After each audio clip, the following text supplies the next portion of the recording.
औज़ुबिल्लाहिमिनश्शैतानिर्रजीम बिस्मिल्लाहिर्रहमानिर्रहीम। दोस्तों, मैंने सिलसिला मिलादुन्नबी के ऊपर जो एपिसोड अपलोड किए हैं उनमें बाज़ एपिसोड के नीचे मुख्तलिफ़ कमेंट्स के अंदर सवालात जो मुझे मेरे पास आए, उनमें से एक भाई हैं जो माशाल्लाह से काफ़ी उन्होंने सवालात किए हैं जो अमूमन ये सवाल सुनने में देखने में मुझे नज़र आए हैं।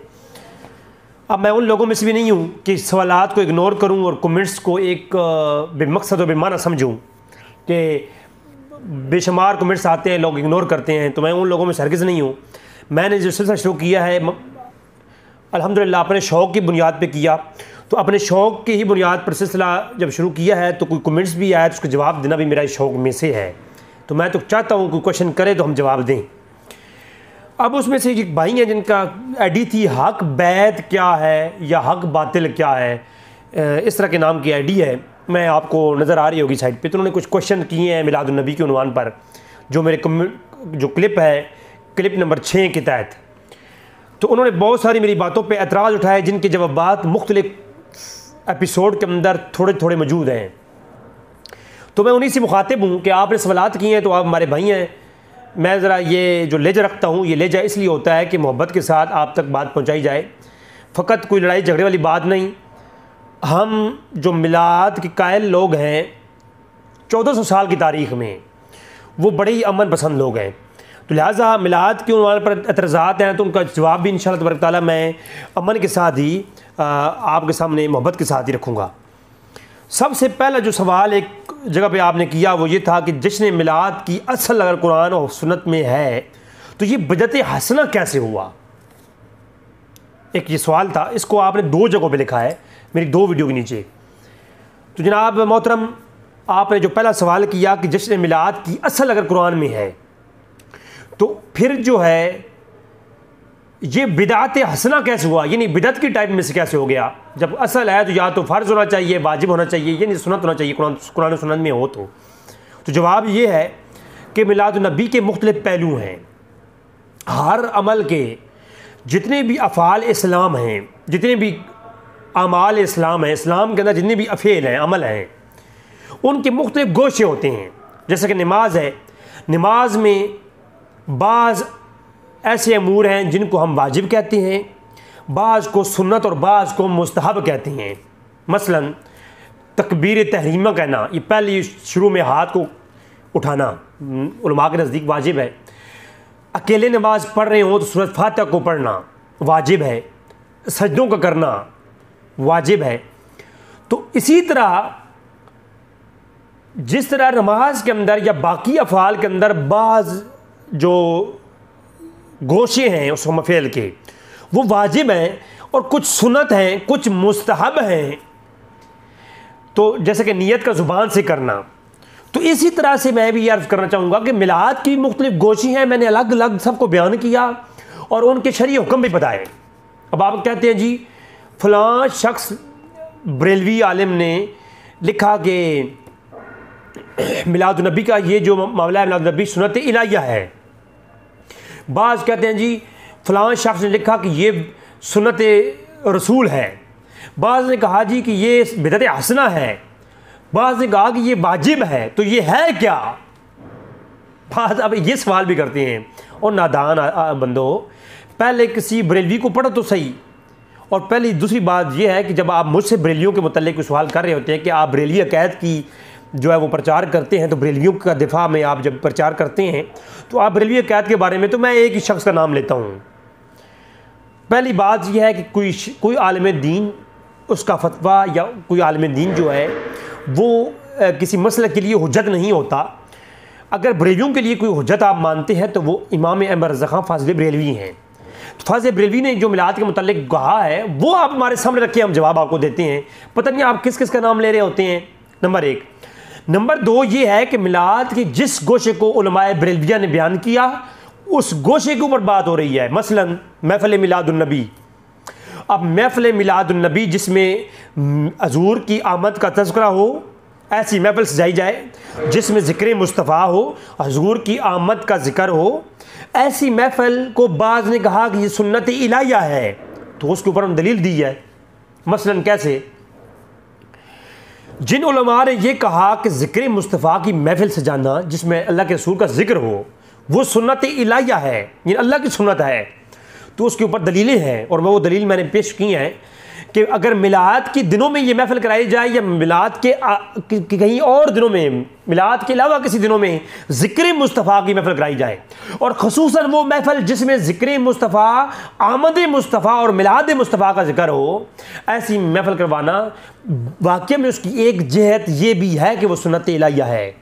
मैंने कुरान की आयत पेश की, कुरान करीम में ज़िक्र आमद मुस्तफ़ा रब ताला ने खुद फरमाया व इज़ अख़ज़ल्लाहु मीसाक़न नबिय्यीन लमा आतैतुकुम मिन किताबिन व हिकमतिन सुम्मा जाअकुम रसूल मुसद्दिक़ुल लिमा मअकुम लतुमिनून बिही व लतंसुरुन्ना।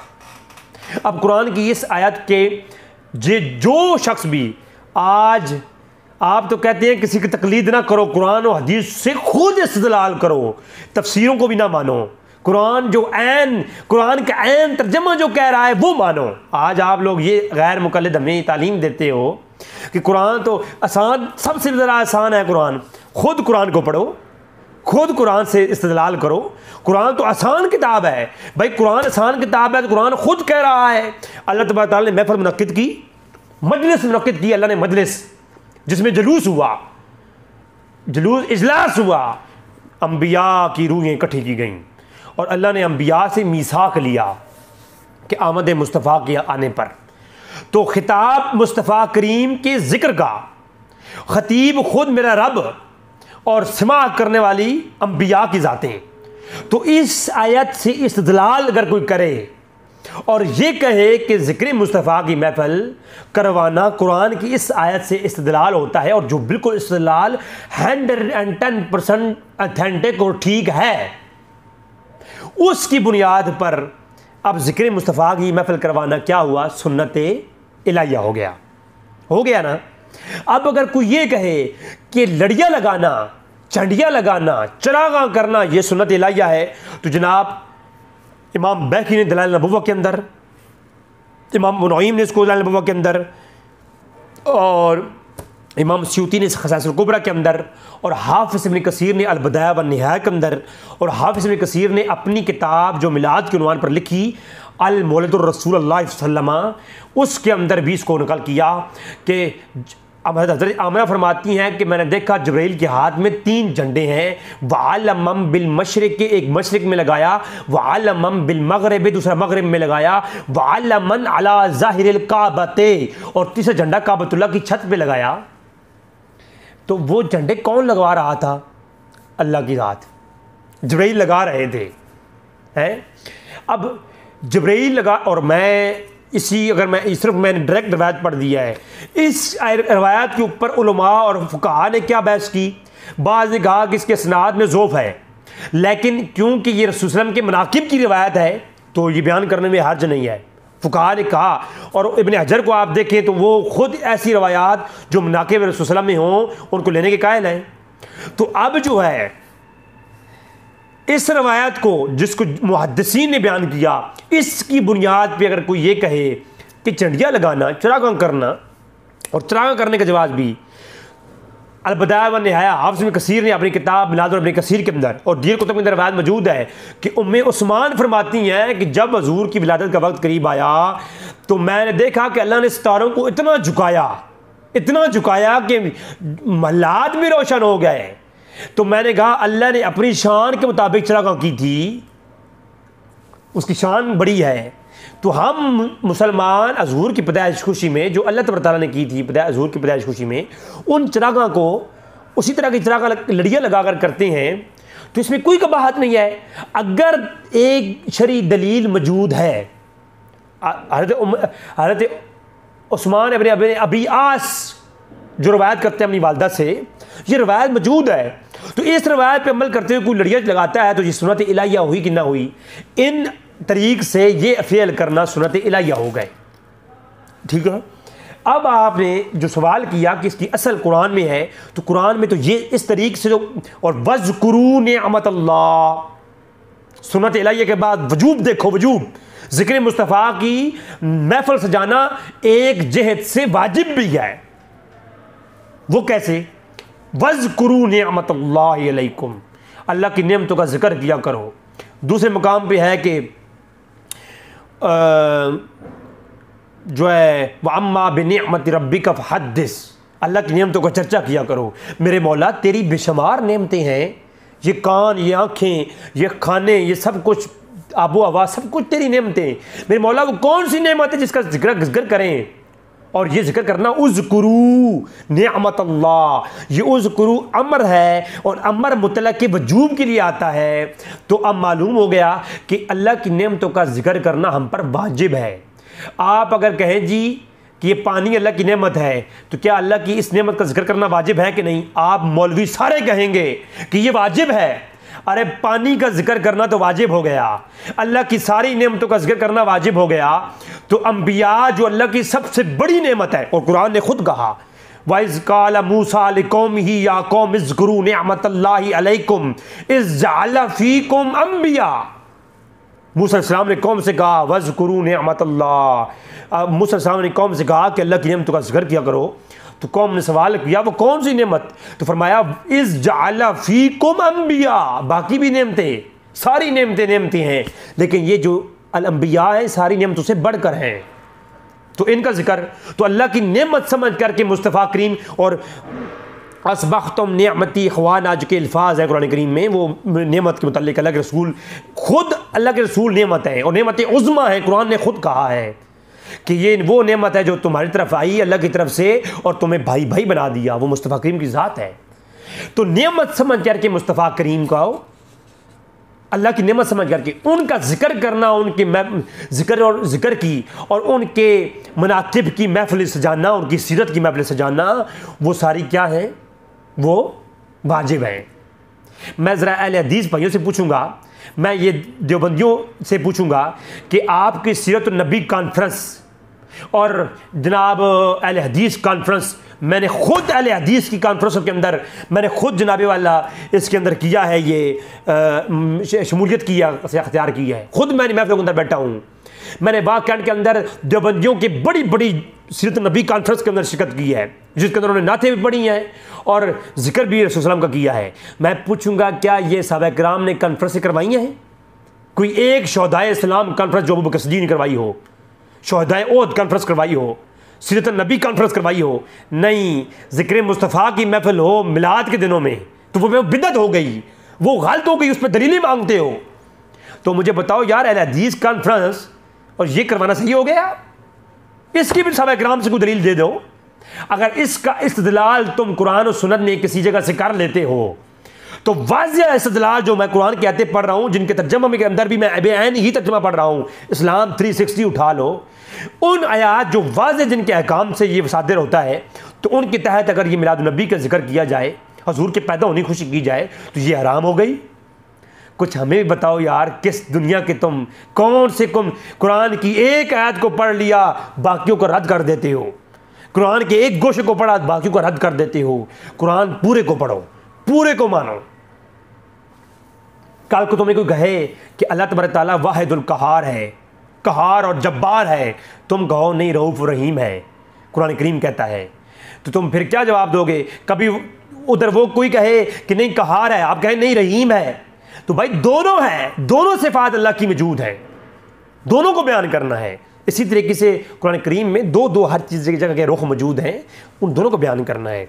लिहाजा ये मालूम हो गया कि मिलाद की महफिलें ज़िक्र मुस्तफ़ा करना ये वाजिब है और सुन्नत इलाहिया भी है एक जहत से।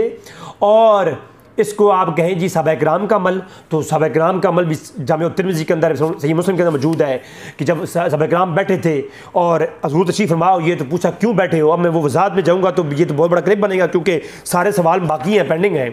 तो जो है कहा कि जी हम इसलिए बैठे हैं कि अल्लाह ने जो है हम पर ये एहसान किया है आपको हमें भेज कर, तो आपकी आमद की जो हम पर एहसान है अल्लाह का, तो इस पर अल्लाह का शुक्र अदा कर रहे हैं, इस आपका तज़किरा कर रहे हैं, आपकी आमद का तज़किरा। तो वही अमल सहाबा किराम के फ़ेल से ये साबित हो गया, तो सहाबा किराम की सुन्नत भी हो गया। तो जिस जहत से मिलाद को देखो, अच्छा आपने कहा जी ये बिदअत हसना कैसे हो गया? बिदअत हसना किस मौजू से हम कहते हैं?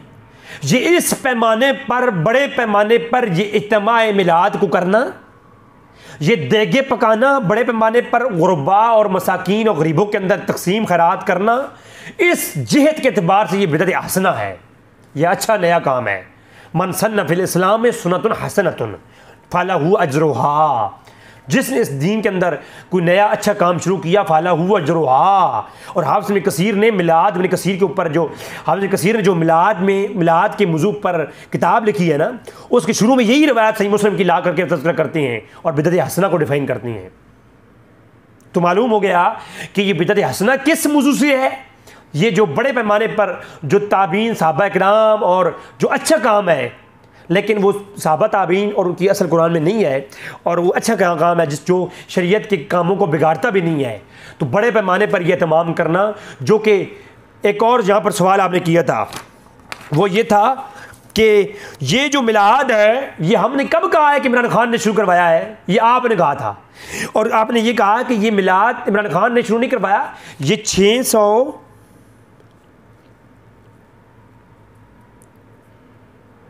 604 हिजरी के अंदर शुरू हुआ। आपने कहा, आपका इशारा अबू सईद अल मुज़फ़्फ़रुद्दीन अल कोबरी की तरफ तो नहीं है? हाँ जी, ये आपने कहा कि ये मिलाद 604 हिजरी में शुरू हुआ, ये आपका झूठ है, ये आपका इंतहाई दर्जे का दजल फरेब है। क्यों? क्योंकि 604 हिजरी में आप मिलाद के तज़किरे को कह रहे हैं शुरू हुआ, 597 हिजरी में फौत हुई इब्न जौज़ी। कब फौत हुई? 597 हिजरी में इब्न जौज़ी फौत होते हैं। और इब्न जौज़ी ने अपनी ज़िंदगी के अंदर 2 मिलाद के उन्वान पर किताबें लिखी, आल मौलदुल उरूस और दूसरी अल बयानुल मिलादुन नबी। दोनों पर मेरा लेक्चर भी आ चुका है। किस्त नंबर 2, जो मिलाद उन्वान पर किस्त नंबर 2 मेरी अपलोड हुई है ना, वो मेरी अपलोड हो चुकी है इब्न जौज़ी की किताबों पर, और दोनों किताबें मेरी वेबसाइट रज़ीभैयाऑनलाइन.com के पर मौजूद हैं। तो 604 हिजरी का आप दावा कर रहे हैं, 597 हिजरी में एक इमाम फौत होता है, मुहद्दिस है। ये वो मुहद्दिस है जिसको अब्दुल्ला इब्ने मोहम्मद बिन अब्दुल वहाब नजदी ने मुख्तसर सीरत रसूल के अंदर बतौर हुज्जत कोट किया है। ठीक है, तो अब्दुर्रहमान इब्न जौज़ी मुहद्दिस हैं, सब के यहाँ मुत्तफिक हैं। कोई ऐसा शख्स नहीं जो अब्दुर्रहमान इब्न जौज़ी को मुहद्दिस ना मानता हो। इब्न हजर जिसकी अनुकत पढ़ करके आज आप तलखीस पढ़ करके आज आप हदीस को सही और ज़ईफ़ करने के जो है ना वो मामलात तलाश करते हो, वही इब्न हजर ने इब्न जौज़ी को इमामुल फ़र्ज और इमामुल मुहद्दिसीन कहा है। तो वो इब्न जौज़ी ने मिलाद के उन्वान पर 604 हिजरी से पहले लिखी हैं।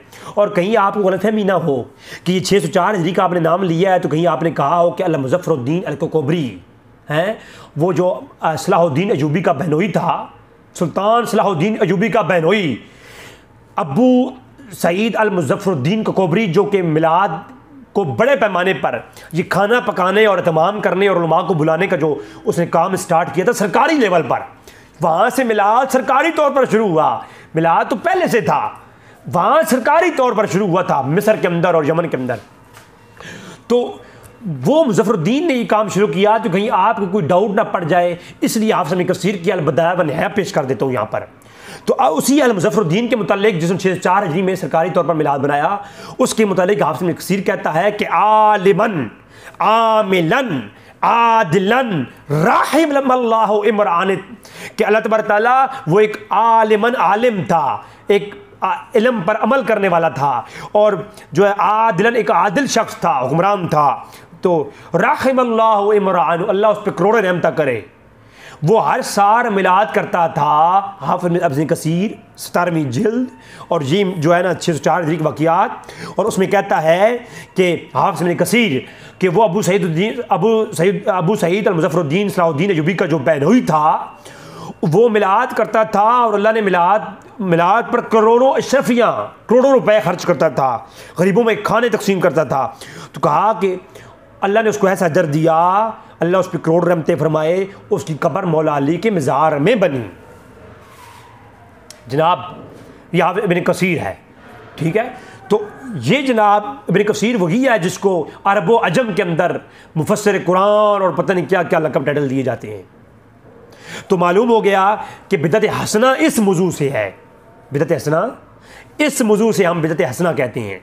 अब अगली बात जो आपने सवाल किया, अब आपको मालूम हो गया कि वाजिब किस मौजू से है। मुस्तहब किस मौजू से है? अच्छा, मुस्तहब होने की कौन सी दलील है कुरान में? अच्छा, आपको तो ये मालूम नहीं होगा, कुरान की बाज़ आयात कत्ती सबूत, कुरान की तमाम आयात कत्ती सबूत हैं, लेकिन बाज़ की दलालत ज़न्नी होती है। अब ये फ़नी बात है, आप हदीस हज़रात को क्या पता कुरान करीम के उलूम और फ़नून का। अल-इत्क़ान इमाम सयूती ने किताब लिखी और दीगर अइम्मा ने इसके ऊपर किताबें लिखी हैं इस मौजू के ऊपर। तो मैं सिर्फ थोड़ी सी अर्ज़ कर देता हूँ। जैसा कि आप वमसऊ रूसकुम यानी सूरह अल-माइदा की आयत नंबर 6 के अंदर है मसा करने का मसला। तो मसे की जो आयत है उसके ऊपर वो है तो कत्ती सबूत है आयत, लेकिन उसकी दलालत ज़न्नी है। क्यों? अब बाज़ उलमा कहते हैं कि जब वमसऊ रूसकुम के लफ्ज़ आए तो मसा किस तरह करना है, पूरे सर का है या आधे सर का? तो अब उलमा में इख्तिलाफ हो गया। बाज़ उलमा कहते हैं कि चौथाई सर का मसा करना फ़र्ज़ है इस आयत के तहत, बाज़ कहते हैं पूरे का। तो इस पे इख्तिलाफ पाया गया। अब जिस आयत के मफ़हूम और माना में इख्तिलाफ पाया जाए उसकी दलालत ज़न्नी होती है।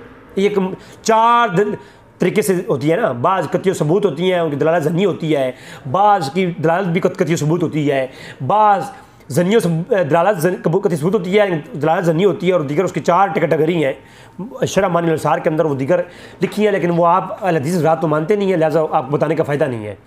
तो जैसा कि सूरह निसा में है कि फतमसन निसा, जब औरतों को टच करो व तयम्मुम करो। तो आप मुझे एक बात बताएं, क्या औरतों को यूँ छूट देने से आपके ऊपर गुस्ल फ़र्ज हो जाता है? फतमस्सा का जो मस करने का मफहूम है वो क्या है? ज़ाहिरी मफहूम तो ये है कि टच किया, और इमाम शाफी ने यही मफहूम लिया कि औरत को कोई टच भी कर लेना तो उसके ऊपर फ़र्ज हो जाता है कि वो गुस्ल करे। जबकि इमाम आज़म हनीफा कहते हैं कि नहीं, अगर कोई टच करे, इस टच करने से मुराद टच करना नहीं है, फ़कत जिमा है, जिमा। कोई हम बिस्तरी करे, कुरान में फतमसन निसा का जो लफ्ज़ है सूरह निसा में, वो जो फतमसन को लफ्ज़ है ना मस का, वो मस से मुराद हम बिस्तरी है, ना कि सिंपल टच करना है। तो अब उसके अंदर इख्तिलाफ है। जब किसी आयत के मफ़हूम में इख्तिलाफ पाया जाए तो उसकी दलालत ज़न्नी होती है और वो तफसील तलब होती है, और उसका जो सबूत होता है वो करने वाला की मुख्तलिफ अहकामात होती हैं। तो कुरान में मिलाद के मुतल्लिक़ जो इस्तिदलाल किया जाता है, कुल बिफ़ज़लिल्लाहि फ़बिरहमतिही फ़बिज़ालिका फ़लयफ़रहू हुवा खैरुम मिम्मा यजमऊन। ठीक है, अब कुरान में वाज़ह है कि जब कुरान करीम आ जाए, कुरान अल्लाह का फ़ज़ल है, और जब वो आ जाए तो फ़लयफ़रहू, पस यहाँ फ़ा या अमर है और हसर है, हसर, फ़लयफ़रहू, खुशी ही करो। क्या है? इमाम फ़खरुद्दीन राज़ी ने लिखा कि खुशी ही करो। तो जब कुरान आ जाए तो खुशी करना जायज़। ओहो मैं खैरुम मिम्मा यजमऊन, जो तुमने जमा करके रखा हुआ है ना, वो जो है वो उससे बेहतर है कि तुम खुशी करो। तो सर ज़रा मुझे एक बात बताएं, कुरान के आने पर खुशी करना जायज़, तो जश्न यानी जश्न मनाना, खुशी करने को सेलिब्रेट करने को उर्दू में जश्न कहते हैं ना, सेलिब्रेशन। तो सेलिब्रेट करना कुरान के यौम को जायज़ हो गया। ठीक है, तो अब मुझे बताएं, जिस दिन अल्लाह के रसूल आ जाए वो नाजायज़ हो गया। कुरान के अंदर है रब्बना अनज़िल अलैना माइदतन मिनस समाए तकूनु लना ईदा। ईसा अलैहिस्सलाम ने दुआ की, मेरे मौला हम पर माइदा नाजिल कर। जिस दिन पका पका खाना नाजिल होगा जन्नत से, मेरे मौला वो पका पका खाना जिस दिन नाजिल होगा वो हमारे लिए ईद का दिन होगा। अब खाना नाजिल हुआ तो वो ईद का दिन हो गया। तो मुझे बताएं, अल्लाह के रसूल के आने वाला दिन वो सोग का दिन होगा? वो आगे चल के जवाब मैं देता हूँ। तो आपका दूसरा ये सवाल मुकम्मल तौर पर मैंने इसको ठप कर दिया। इसके ऊपर आपने मज़ीद कोई बात करनी हो, व्हाट्सएप नंबर दे रहा हूँ। मैं कोई लड़ाई झगड़े वाला बंदा नहीं हूँ, मैं चूरन भेजने वाला बंदा नहीं हूँ। कमेंट्सों में जा करके लोगों के जो है ना किसी की फ़िरके की नफ़ी करने के लिए मैं चूरन बेचूँ ना। मैं इंशाअल्लाह तबारक ताला जो बात कुरान और हदीस की दलाल पर होगी वही करूँगा, वो किसी मसलक की हो, किसी फ़िरके की हो ना। मैं कोई किसी मसलक की मदारस से फ़ंड लेने वाला शख्स नहीं। मेरे मदारस नहीं है, मेरी एक वेबसाइट्स है और मेरे जो है ये चैनल है। मैं अपने शौक़ से काम करता हूँ, अपने मन कर मुफ्ती राज़ी हो जाए बात ख़त्म, अपने मन के लिए बात कम करता हूँ। लिहाजा आपको सवाल जब तक करते रहेंगे तब तक जवाब देता रहूँगा। मैंने पहले सवाल को क्लोज़ कर दिया कि बिदअत हसना है मिलाद किस नौयत से, तो उसकी वही नौयत है बिदअत हसना, ये बड़े पैमाने पर एहतमामात करने को। बाकी जितने भी मिलाद के असल है गोशे हैं, एहतमाम इस तरीके से एहतमाम करना बिदअत हसना है। बाकी एहतमाम के अंदर जो मामूलात होते हैं सारे के सारे कुरान और सुन्नत से डिफाइनेबल हैं अल्हम्दुलिल्लाह। दूसरा सवाल जो किया गया वो ये है कि अबू लहब के लिए मेरे मुंह से निकल गया है कि अबू लहब ने फरमाया, तो बिल्कुल मेरी मैं बिल्कुल मुतासिब शख्स नहीं कि मैं इस पर मैंने दोबारा वीडियो सुनी ये गुफ्तगू के दौरान। अब भी मैं ऑफिस में बैठ के बात कर रहा हूँ तो वक्त नहीं मिलता, जगह नहीं मिलती, बहुत सारे मसरूफियात के वक्त होते हैं। मैं इस वक्त ऑन द ड्यूटी बैठ के ये वीडियो बना रहा हूँ तो सबकत लिसानी की वजह से वो फरमाया निकल गया। अल्लाह तबारक तआला से मैं माफ़ी चाहता हूँ कि मेरे मौला मुझसे ये गुनाह हुआ, मैं इस पर अल्लाह से तौबा करता हूँ, बात ख़त्म। मैंने इस बात पर रजू करता हूँ, बात ख़त्म। मैं कोई मुतासिर किस्म का शख्स नहीं कि मैं अपनी गलती करके उस पर अकड़ जाऊँ, ठीक है, या मैं आप बनावटी अकीदे लेके घूमने वाला हूँ ही नहीं। मैं बनावटी अकीदों पर 1000 बार लरत भेजता हूँ। मैं वही अकीदा मानता हूँ जो 1400 साल से आइमा और मुफस्सरीन और मुहद्दिसीन जिन्होंने कुरान और हदीस को समझा, उन्होंने जिसको डिफ़ाइन किया और जो कुरान और हदीस से वाकई डिफ़ाइनेबल है। मैं हर उस शख्स को हक में मानता हूँ जो अपने अक़ायद को कुरान हदीस से डिफ़ाइन करता है। हाँ, अगर वो उसका इस्तिदलाल फ़कत ज़ाती ना हो, बस अगर कोई ज़ाती अपने इल्म की बुनियाद पे इस्तिदलाल करता है और वो 110% ठीक भी इस्तिदलाल उसने कुरान से किया, मैं उसको रद्द करता हूँ। इसके अलावा उसके पास कुरान हदीस इजमा उम्मत और क़ियास, कुरान हदीस इजमा उम्मत में मुहद्दिसीन मुफस्सरीन आ गए और क़ियास में उसने इन तमाम कुरान हदीस और इजमा उम्मत इन तीनों में से जो देख करके अपना क़ियास किया, तो वो जनाब मैं हक़ मानता हूँ। वो जो कोई करे उसकी हर बात को मैं हक़ मानूंगा। इसके अलावा कोई अपनी मनगढ़ंत अपनी तफसीर करेगा अपने लफ्ज़ों की बुनियाद पर, तो बिल्कुल जो है वो रद्द कर दी जाएगी। मैं ऐसा शख्स हूँ। अबू लहब के मुतालिक आपने सवाल किया कि जब तब्बत यदा अबी लहब बिन के अल्फाज आए तो उसके हाथ में 10 उंगलियाँ हैं। जब उसकी 10 उंगलियाँ टूट गईं कुरान की आयत के मुताबिक, तो उसने ख्वाब के अंदर उंगली सलामत कैसी हुई? हो पेशावरी जुती, ऐसे सवाल जब जहन में डाले ना शैतान, तो शैतान के पिछवाड़े में मारो जुतियाँ। और भाई उसने अपनी हयात के अंदर जब उसका हाथ सलामत था, जब उसका हाथ सलामत था, तब्बत यदा अभी जब ये आयत नाज़िल हुई उसके हाथ टूट गए थे। मुझे आप एक दलील दे दें ज़रा, आप मुझे बताएं, कॉमन सेंस है। जब ये आयत नाज़िल हुई कहे अबू लहब तेरे हाथ टूट जाएं, तो अबू लहब के हाथ टूट गए थे। और मेरे भाई जब कुरान की आयत नाज़िल हुई तो उसका मफ़हूम और मतलब जो है कुरान करीम में मुफस्सिरीन और मुहद्दिसीन और अब्दुल्लाह इब्न अब्बास ने बयान फरमाया है। जब ये आयत नाज़िल हुई तो आप उस जो है ना, जो आप सल्लम की विलादत खुशी में उसने उंगली का इशारा किया, उस वक्त उंगली सलामत थी। तो उस उंगली सलामत थी, उसने वो उंगली से इशारा करके सहाबा को आज़ाद किया। ये बुखारी की रवायत है। पढ़ के बुखारी तुझे आता है बुखार, पर बुखारी तुझे नहीं आती, ठीक है। तो बुखारी की ये रवायत है। ये एतराज़ मुझ भी बाद में कर मेरे भाई, पहले तू भाई है हमारा, मैं आपको गलत नहीं कह रहा। मैं आप पर तनकीद, इल्मी तनकीद कर रहा हूँ। जिस तरीके से आपने की है ना कमेंट्स में, उसी तरीके से एतराज़ कर, लेकिन पहले एतराज़ मैं बुखारी पे कर कि बुखारी ने ये ख्वाब वाली चीज़ ले क्यों ली है। अब मैं उस तरफ जाऊँगा तो लेट हो जाऊँगा कि सहाबा इकराम को इब्ने माजा, सनद अबू दाऊद, मसनद अबी याला और दीगर कुतुब हदीस की सनद सही के साथ रवायतें हैं कि सहाबा इकराम फौत हुए। एक साहबी फौत हुआ, वो दूसरे के ख्वाब में आया और कहा कि ऐ अबू बकर सिद्दीक, मेरी ज़रा फ़लाँ यहूदी के पास है, वो वहाँ से ज़रा उठा ले। फ़लाँ साहबी फ़लाँ के जो है ना ख्वाब में आया मरने के बाद कि मेरे फ़लाँ जो है मेरी बेटी 9 दिन के बाद फौत हो जाएगी, फ़लाँ जगह पर मेरी फ़लाँ 6 दिनार पड़े हुए हैं, वो वहाँ से लो और मेरी बेटी को दे दो। ये सहाबा इकराम के रसूल के वाक़यात हैं जो हदीस की कुतब में हैं। मैं उस तरफ जाना नहीं चाह रहा।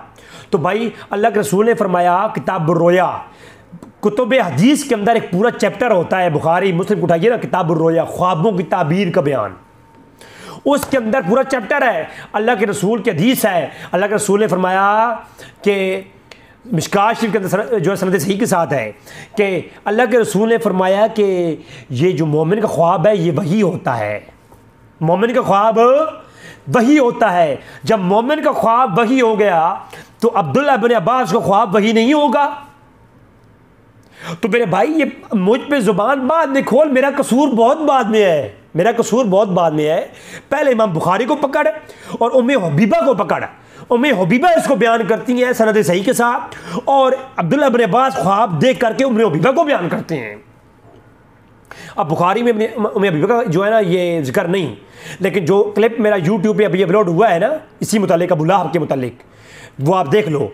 उसके अंदर मैंने वो 50 किताबों के हवाले दिए हैं कि ये रवायत 50 कुतुब में है और सनद सही के साथ है, और उनके अंदर अब्दुल्लाह इब्न अब्बास का नाम है और हज़रत अब्बास का नाम है। तो हज़रत अब्बास का नाम मौजूद है। ख्वाब देखने वाले हज़रत अब्बास, पहले उनकी तरफ एतराज़ कर, फिर जो है ख्वाब देखने वाले कौन, ख्वाब को बयान करने वाली उम्मे हबीबा, और फिर इसको नकल करने वाले इमाम बुखारी। मेरे भाई उन 3 लोगों से पहले निपट लो, और उसके बाद उनके ऊपर शुरा करने वाले अरशाद सारी शरह बुखारी लिखने वाले इमाम कुस्तलानी और इमाम इब्न हजर अस्कलानी फतह बारी और इमाम इब्न रजब हम्बली फतह बारी, उनकी किताब भी शरह बुखारी फतह बारी है। उसके अंदर पहले उनकी तरफ रुख करो, जब उनसे फारिग हो जाओ तो फिर रिजवी के पास आना, फिर रिजवी तुझे जवाब देगा। बात समझ आ गई है ना। तो अबू लहब वाली रवायत जो आपने इस्तदलाल किया ना कि हाथ टूट गए तो उंगलियां टूट गई, और मेरे भाई ख्वाब की बात जो है वो हकीकत की बात बताई जा रही है। जो उसने हकीकत में सवाइबा को आज़ाद किया था ना, तो वो उंगलियां जो है वो सलामत है, ठीक है, वो ख्वाब के अंदर सलामत थी, ख्वाब की बात है। तो उनसे वो जो है ना उन उंगलियां 2 सलामत हैं। अल्लाह ने उस जो है ना अज़ाब में तखफीफ की है, और अज़ाब में तखफीफ का अकीदा और ये मुजद्दिद जो जिसको तुम कहते हो इब्ने मोहम्मद बिन अब्दुल वहाब मुख्तसर सीरत रसूल के अंदर यही वाक़या लाते हैं, सही बुखारी का सवाइबा का, और ये ला करके कहते हैं, ये ला करके कहते क्या है, काला इब्ने जौजियो, हाय हाय हाय हाय, ओए ये इब्ने अब्दुल वहाब कह रहा है, इब्ने मोहम्मद बिन अब्दुल वहाब कह रहा है, अब्दुल्ला बिन मोहम्मद बिन अब्दुल वहाब नजदी, ये इब्ने अब्दुल वहाब नजदी का बेटा ये कह रहा है मुख्तसर सीरत रसूल के अंदर, जिसको मुजद्दिद कहते हो तुम लोग। वो कहता है ये रवायत बुखारी की लिखने के बाद कहता है काला इब्ने जज़ियो हुवा काफिरुन, कि वो काफिर था जो अबू लहब था। तो अल्लाह ने काफिर का बदला दिया उसको, अल्लाह के रसूल के साथ नेकी करने का या अल्लाह के रसूल के साथ तामुन करने के ऊपर अल्लाह ने काफिर को बदला दिया। तो फिर उस मोमिन की शान क्या होगी जो अल्लाह के रसूल को अल्लाह का रसूल समझ करके मिलाद करता है। अबू लहब ने रसूल समझ के नहीं, भतीजा समझ करके खुशी की, अल्लाह ने उसको मरहूम नहीं किया। और इब्न जौज़ी के वास्ते से अब्दुल्लाह इब्न मोहम्मद बिन अब्दुल वहाब नजदी कहता है कि जनाब वो जो है उसको महरूम नहीं रखा अल्लाह ने काफिर को, तो मोमिन की क्या शान होगी। तो पहले भाई उनकी तरफ रुख कर लो, उनसे जवाब लो, फिर मेरी तरफ आना, मैं तुम्हें जवाब दूंगा, ठीक है। अब आती है बात, हो ये बात भी जवाब हो गया कि सही बुखारी की रिवायत है, सनद सही के साथ है। वैसे तो बुखारी की यार तुम लोग अहले हदीस हो, वैसे तो हदीस के ठेके लिए हुई हैं, लेकिन हदीस हो अपने मतलब की तो बिस्मिल्लाह, अपने मतलब की नहीं तो ये ख्वाब की बात है? वैसे तो अगर हसन दर्जे की रिवायत तो वो भी ले लेते हो, और सनद सही के साथ अल्लाह के बंदो ख्वाबों के कुरान करीम में ख्वाब बयान हुई हैं, फिर उनकी ताबीरें बयान हुई हैं। ख्वाबों का तो जो इनकार करे वो मुतलक, ख्वाब का मुतलक इनकार कुफ्र है। और लो मुझसे फतवा दलाल लो, लगाओ, पेड़ लगाओ, रिजवी के साथ पेड़ लगाओ, रिजवी तैयार है। ख्वाब का मुतलक इनकार करने वाला काफिर है जो ये कहे ख्वाब आता नहीं है, ख्वाब की ताबीर नहीं होती या ख्वाब सच्चे नहीं होते। जो इस मौजू का इनकार करे वो काफिर है। लाओ मेरा फतवा है ये, इस फतवे के ऊपर मैं अम्मा मुज्तहीदीन के, सहाबा इकराम के, ताबीन, तबा ताबीन के कौल पेश करूँगा। अगर ना करूँ तो फिर ये दाढ़ी जो है ना ये मुड़वा करके मैं अपनी फील्ड ही पकड़ूंगा। ये दीन का काम मैंने जो शौक़ से कर रहा हूँ छोड़ दूँगा। ये मैं अपने शौक़ से करता हूँ, किसी मुल्ला की दी हुई खैरात नहीं है। अगरचे मैं खाना सुखन का गदाए जदीद हूँ, हर रंग की शराब प्याले में है मेरे। बिस्मिल्लाह। अच्छा, एक तो ये हो गया, सवाल का जवाब हो गया। अब कुरान में मालूम होता है कि कुफार के अजर सवाब नहीं है। तो मेरे भाई मैंने 7 से 8 आयात पेश की हैं कि कुफार के अमाल का बदला नहीं है, लेकिन ये इससे मावरा है कि अंबिया के लिए जब काफिर कोई अमल करता है ना तो उस पर अजर है। वो कैसे? सही बुखारी की रवायत, अली एक मुर्तज़ा के वालिद अबू तालिब फौत हुए, ठीक है, तो अल्लाह के रसूल ने फरमाया अबू तालिब जहन्नम के निचले गड्ढे में थे, तो मैंने उनको जहन्नम से निकाल करके जहन्नम के ऊपर पहुंचा दिया है, अब उनका अजाब सिर्फ टखनों तक बाकी है। मुझे बताएं काफिर के अजाब में तखफीफ हुई कि नहीं हुई? सनद सही बुखारी आया बुखारी, ये आज लग गया पता कि बुखारी भी साथ छोड़ जाता है जब बात अपने मतलब की नहीं रहती, वरना यूं तो बुखारी मैं किसी की बात नहीं सुननी, ना इब्ने माजा, ना सनन दाऊद, मुस्लिम शरीफ भी नहीं, बस बुखारी। लेकिन जब बुखारी की बात भी आ जाए तो पाँव लड़खड़ा जाते हैं। हाय हाय हाय, ऐसी बातें करने से तू बाज ही रहे तो अच्छा है। ये राज की बातें हैं, राज ही रहे तो अच्छा है। ये कोई बरेलविया देवबंदिया गैर मुकल्दिया का चूरन नहीं, ये अहले जमात सुन्नियत का ये अकीदा है, ये तस्दीकी अकीदा है। मेरी जान व्हाट्सअप नंबर मौजूद है, कोई मैं गाली देने वाला शख्स नहीं, मुतासिब मैं नहीं हूँ। आओ बात करते हैं, बात लग जाएगा पता दलाल की रोशनी में दुनिया में क्या है। अच्छा आओ, तो कुफार के अमाल का बदला नहीं, लेकिन उलमा ने ये जो फतवा दिया है ये हक पर है कि अल्लाह तबारक ताला जो अंबिया के साथ ताउन करे काफिर, अल्लाह उस पर तखफीफ करता है। और यकीन करें ऐसे कई वाक़यात हदीस के अंदर मौजूद हैं। एक काफिर फ़कत इतना कह के फौत हो गया कि आय अल्लाह मैं तेरे मोहम्मद अरबी का ज़माना नहीं पाया, तो मैं फौत हो गया, तो मुझे इस पर मैं दिल से ये तस्लीम करता हूँ कि तेरा आखिर ज़मान में आने वाला एक नबी है। तो फिर वो अल्लाह ने उसे बख्श दिया। एक काफिर ने अगर थोड़ा तामुन किया तो अल्लाह तबारक तआला ने उसके लिए अजर रखा। अबू तालिब की मिसाल मैंने आपके सामने पेश की, अगरचे इसमें उलमा का इख्तिलाफ है, लेकिन अहले सुन्नत के यहाँ तो मुतफ़िक़ा बाज़ उलमा के जमहूर का ये अकीदा है कि अबू तालिब मुसलमान नहीं हुई है, उन्हें इस्लाम कबूल नहीं किया। अगरचे अब अहले सुन्नत के अंदर एक ग्रोह है जो इसकी कायल है, लेकिन अदम जवाज़ कई कायलीन अहले सुन्नत में ज़्यादा हैं। तो जनाब अब मुझे बताएं, सही बुखारी में तो है कि अल्लाह के रसूल ने फरमाया कि अबू तालिब के अज़ाब में तखफीफ हुई, वो जहन्नम के निचले गड्ढे में थे तो अल्लाह ने उनके ऊपर ले आया, मेरी वजह से अल्लाह ने उनके अज़ाब में तखफीफ कर दी। तो अबू लाहब के अंदर भी हो सकती है, तो इसमें तो कोई ज़रूरी नहीं है। अल्लाह के रसूल की वजह से अल्लाह कादिर है इसके ऊपर, तो वो दलाइल तमाम अहमद ने दिए हैं और हदीस में दलाइल मौजूद हैं। कोई बुजुर्ग भी आलिम दीन खुद से फतवा नहीं देता अगर उस पर दलील नस मौजूद ना हो। जब अल्लाह के रसूल की एक हदीस आ गई सही बुखारी की, तो ये काफ़ी है फतवा देने के लिए, काफ़ी है। अगर जमहूर की राय कुछ और भी हो तो जवाज़ इसका भी मौजूद हो गया।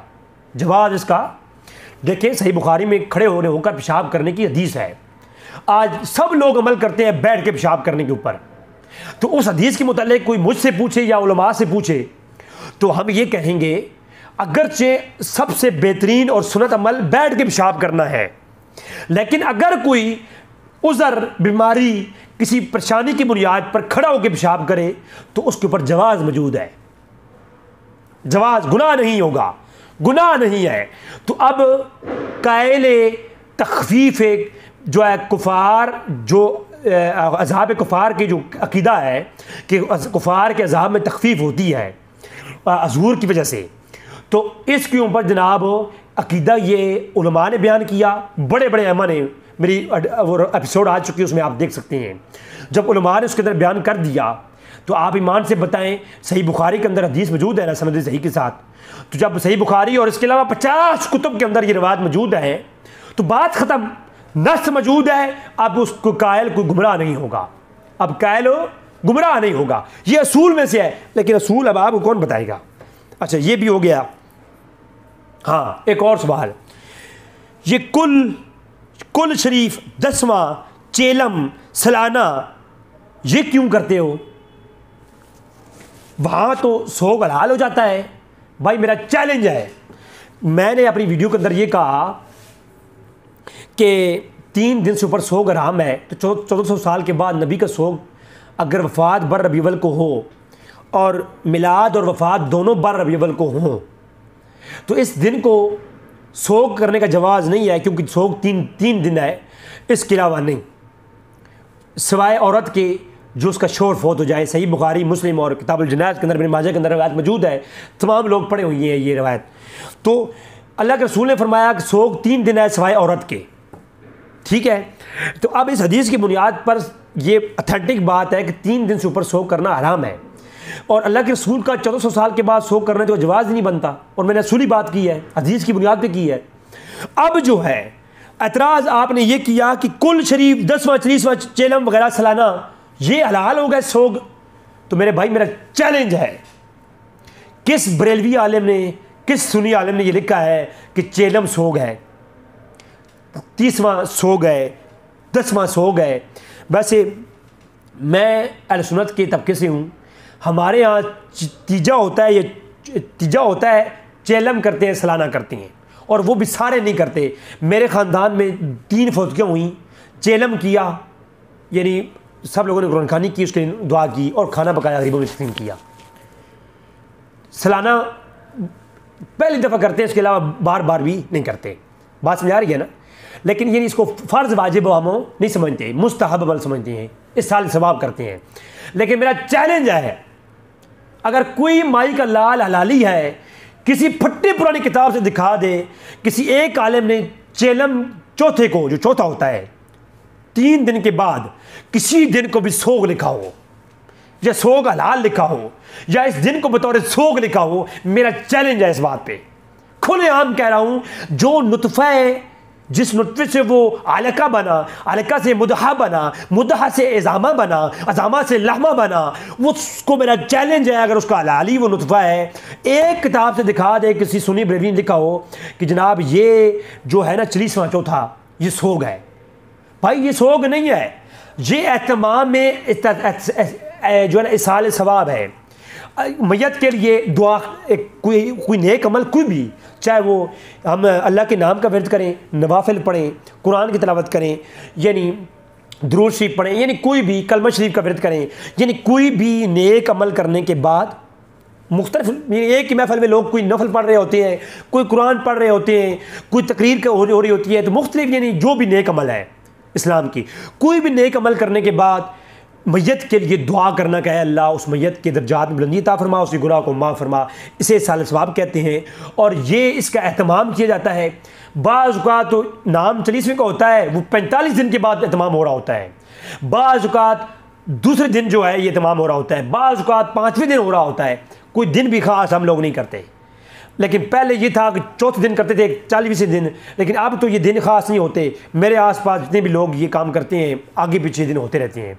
तो मतलब ये है कि साल सवाब की महफल, तो ये जनाब इसमें तो सोग का जवाज़ नहीं है। हम तो ये कहते हैं जो 40वें को सोग है वो हराम का मुर्तकिब है। मैं लिख लो, ये बात लिख लो, हाँ ये सुन्नियत है मेरे भाई। तो जनाब ये 40वां कुल जितने भी आपने एतराज़ किए, कुल 40वां सालाना वगैरह वगैरह, ये सोग हलाल हो गया, ये सोग नहीं है मेरे भाई, ये साल सवाब है। और कोई बंदा भी 3 दिन के बाद सोग मैयत के लिए ना गवार करता है ना जायज़ समझता है, ठीक है। तो ये भी आपको जवाब इल्मी मिल गया। जवाब आपने किसी फलां बंदे का उठा कर नहीं देना, किताबी बात, किस किताब के अंदर किस सुन्नी ने ये लिखा है आपने वो दिखाना है। और सही बुखारी की जो है जिस रवायत जिसे हमने इस्तेमाल किया है, आपने कहा कि खुशी और गम एक दिन हो तो फिर जब 3 दिन के बाद जब भी वो दिन आए तो हमने खुशी करनी है, गम नहीं करना। ये असूल आपने मुझसे सवाल किया कि ये कहाँ से लिया है, तो सर ये पहली बात है सही बुखारी के अंदर है, जो मैंने हदीस पढ़ी कि अल्लाह के रसूल ने मुतलकन कहा कि 3 दिन से ऊपर सोग हराम है। वो कोई नबी का हो, वली का हो, वालिदैन का हो, सिवाय औरत के लिए। तो इसके अंदर इंक्लूड है कि अगर जो है मेरा बेटा पैदा हुआ उसी दिन मेरे घर में कोई फौत हो गया, तो जिस दिन वो पैदा हुआ अगले 3 दिन तक उसकी पैदाइश की कोई खुशी नहीं है। लेकिन जब अगले साल उसकी सालगिरह आएगी तो मैं उस दिन केक भी काटूंगा, मैं खुशी भी सेलिब्रेट करूंगा। क्यों? अब मैं उस सोग को नहीं मनाऊंगा जो फौत हो चुका, मैं जो अभी बच्चा पैदा हुआ, जो इस वक्त ज़िंदा है, उसके लिए मैं सेलिब्रेशन करूँगा, क्योंकि इस्लाम में 3 दिन से ऊपर शोक करने का मना करता है, वो किसी का भी हो, हाँ सिवाय औरत के लिए जो मैं अर्ज़ कर दी। तो उस हदीस से हमने इस्तेदलाल किया, उस हदीस के अंदर वाज़ेह इंक्लूड है 3 दिन से ऊपर शोक करना हराम है, उसके बाद खुशी का ममनू नहीं है। अब आपके ज़िम्मे है, मैंने आपको दिखा दिया कि 3 दिन के बाद, 3 दिन से ज़्यादा के बाद यानी शोक करना हराम है, मैंने हदीस पेश कर दी। अब आप ये दिखाओ कि 3 दिन के बाद फिर उसी दिन खुशी करना ममनू है। आप ये दिखाओ, अगर साल के बाद सालाना आए तो उस दिन जो है खुशी का दिन हो तो शोक मनाया जाए, इस पर कोई दलील होनी चाहिए। आप मुझे दिखाएं, कोई दलील है? तो आप कहने का मतलब ये है कि रसूल सल्लल्लाहु अलैहि वसल्लम की विलाद जो है, विलादत हो, 12 रबीउल अव्वल को वफात भी, तो इस दिन हमें खुशी नहीं करनी चाहिए, इस पर दलील दो, खुशी नहीं करनी चाहिए। हम तो कहते हैं कि इंक्लूड है, जब इंक्लूड है कि खुशी करनी चाहिए, तो आप कैसे कह सकते हैं कि जनाब ये 3 दिन से बाद, अब 3 दिन सोग, इसके बाद हमेशा खुशी है, फिर सोग का जिक्र नहीं, सोग का अपोजिट क्या होगा? खुशी, तो खुशी जायज़ है। आप ये दिखाओ कि 3 दिन के बाद सोग नहीं करनी चाहिए, खुशी भी नहीं करनी चाहिए, आपको दलील दो, तो आप ये दलील नहीं दे सकते। लिहाजा उस हदीस के अंदर इंक्लूड है कि सोग 3 दिन करना है, इसके बाद नहीं करना। तो जब सोग नहीं करना तो बाकी चीज़ क्या बची? खुशी। तो खुशी तो ऑटोमेटिकली करनी है ना, खुशी की मुमयानत है कोई? आप खुशी करने की मना दिखाओ, मना कहाँ है कि खुशी नहीं करनी? ये मना आपके ज़िम्मे है। मैंने दिखा दिया कि सोग मना है, आप दिखाओ खुशी मना है। जब सोग मना है तो सोग के ऑपोजिट क्या चीज़ है? वो खुशी है, तो खुशी तो करनी है। खुशी तो मैं अभी भी खुश हूँ, मैं अब भी खुश हूँ, मैं अब भी अपनी खुशी को सेलिब्रेट कर सकता हूँ, तो खुशी कर सकते हैं। और रबीउल अव्वल की 12 ही नहीं, रबीउल अव्वल के आगे पीछे मुख्तलिफ उलमा की महफिलें होती रहती हैं और सेलिब्रेशन होती है, खाने पकाए जाते हैं, गरीबों में तकसीम की जाती हैं, तो इसमें कोई हर्ज नहीं है। तो लिहाजा इसका जवाब मिल गया कि हदीस के अंदर है ये। ठीक, और मैंने कुरान की आयत पढ़ी थी, तो इसके जनाब आपने कहा कि कुरान के से कैसे साबित हुआ कि पैदाइश और वफात एक ही दिन हो तो खुशी करनी चाहिए। तो मैंने जैसे अर्ज किया कि पहले 3 दिन सोग, उसके बाद खुशी की मुकम्मल इजाज़त है। खुशी की कैद आपने दिखानी है, कहाँ है कैद? हाँ, सोग की कैद है, वो मैंने दिखाई है। अब खुशी करनी है, और जब नबी का विलादत वफात का दिन एक आ जाए, मैंने कुरान की 2 आयतें पेश की, लेकिन आपने डिकार मार के कसम कर दी। सूरह मरियम की आयत नंबर 15 है, अल्लाह फरमाता है व सलामुन अलैहि यौम वुलिदा व यौम यमूत व यौम युबअसु हय्या। सलाम हो मेरे नबी पर यौम वुलिदा, और उसके मिलाद के दिन पर, जिस दिन पैदा हुआ, यौम वुलिदा, पैदाइश वाले दिन पर।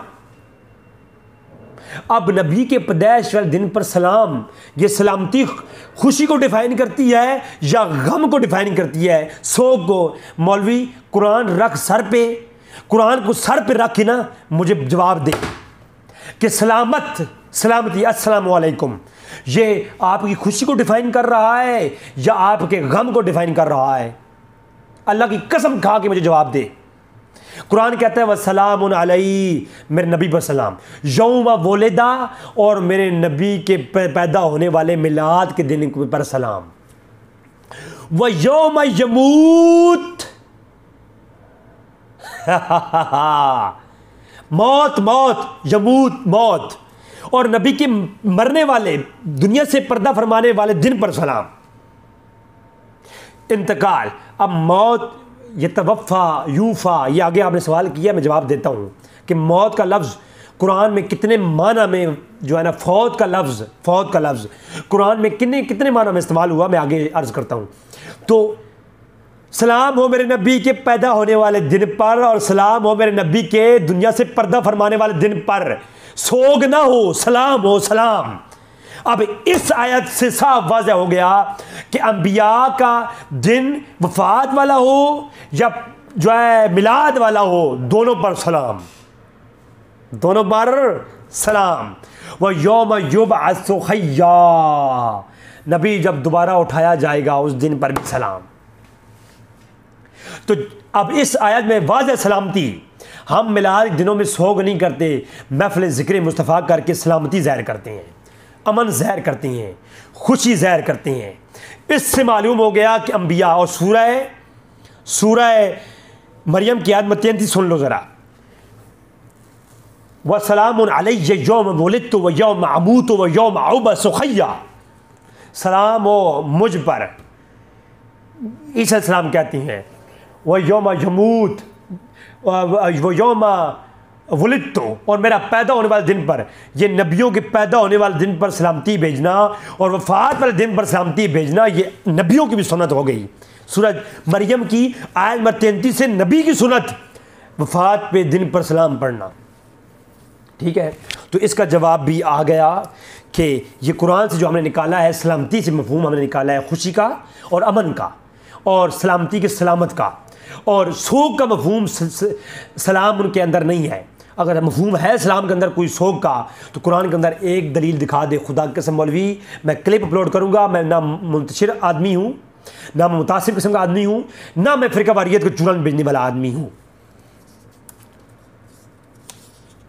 आपने कहा कुरान में वफ़ात का लफ्ज़ आया है, पता नहीं आपने मेरी किस बात का ये जवाब दिया, मैंने नहीं सुना।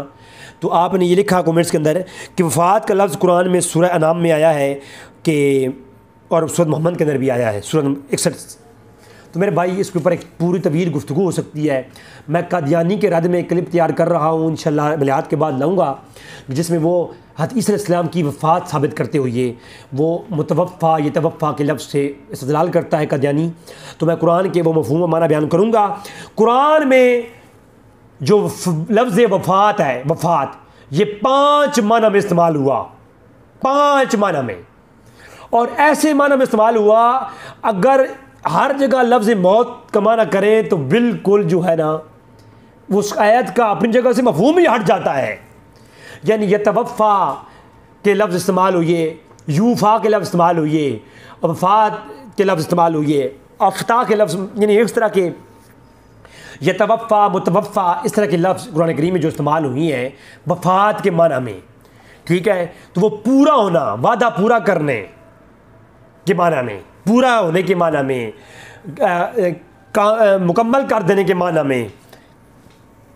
वफ़ात यानी एक जगह से दूसरी जगह जाने के माना में कुरान में मुख्तलिफ माना में इस्तेमाल हुआ वफ़ात, उसके ऊपर जिक्र करूँगा। लेकिन इस मिलाद नबी के टॉपिक में इसका जिक्र ही नहीं है। इस टॉपिक के साथ इसका क्या ताल्लुक़? हम तो ये कहते हैं नबी की वफ़ात बर रबीउल अव्वल को, हालांकि इन अक़वाल पे इख्तलाफ है कि बर रबीउल अव्वल ना हुज़ूर का वफ़ात साबित है, ना जो है मिलाद साबित है। ये तो उलमा हुज़ूर की वफ़ात दिन को मनाने के लिए इस कौल पर उलमा का जमहूर का कौल पाया गया, लिहाजा जो बर रबीउल अव्वल है इसको उलमा इंदल उलमा ये ज़्यादा मुतबर कौल है, तो इसको ले लेते हैं। तो अगर आप कहते हैं कि मिलाद 2 रबीउल अव्वल को है, तो आप 2 रबीउल अव्वल को यार मनाओ। जो कोई कहता है 10 मुहर्रम को है, तो आप 10 मुहर्रम को मनाओ। अक़वाल में इख्तलाफ होता है, तो इसका मतलब हरगिज़ ये नहीं है कि आप जो है, अब जो आप 12 रबीउल अव्वल को नहीं मानते, 12 को वफ़ात मानते हैं, तो ठीक है, आप 2 रबीउल अव्वल को मानते हैं, 2 रबीउल अव्वल को आप करो। अगर आप कहते हैं नहीं 10 मुहर्रम को हुज़ूर का जो मिलाद है, जो कौल शेख अब्दुल कादिर जिलानी का है, तो आप वो ले लें, आप 10 मुहर्रम को मिलाद मनाएं, कोई और मना लें, कोई और, ये नहीं जिस दिन आप चाहें। आप अगर मिलाद नहीं मिलाते तो ज़िक्र मुस्तफ़ा पर कोई महफ़िल मुनक़्क़िद कर दिया करें, हुज़ूर की आमद मिलाद का तज़किरा जिसमें हो, ऐसी महफ़िल आप रबीउल अव्वल के बाद रबीउल सानी में कर दें, सफ़र में कर दें, रमज़ान में कर लें, कोई महीना कर लें। आप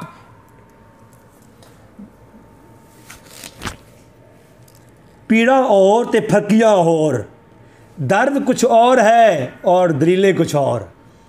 मसला ये है कि मनाओ मिलाद, मिलाद के बनाने पर जवाज़ मौजूद है। ये मसला नहीं है कि 12 रबीउल अव्वल, ये 4 रबीउल अव्वल, तुम जिसको मोतबर समझते हो उस तारीख को मनाओ। पीड़ा हो तो फकियाँ और, दाढ़ी बड़ी हो रही है, टेंशन नहीं, दाढ़ी हो रही है लंबी, हाँ टेंशन नहीं, दाढ़ी बड़ी हो रही है इंशाअल्लाह तबारक तआला। अच्छा, ये भी हो गया जी। सूरत बलद की आयत में मैंने मानवी तहरीफ़ की, आखिरी सवाल की।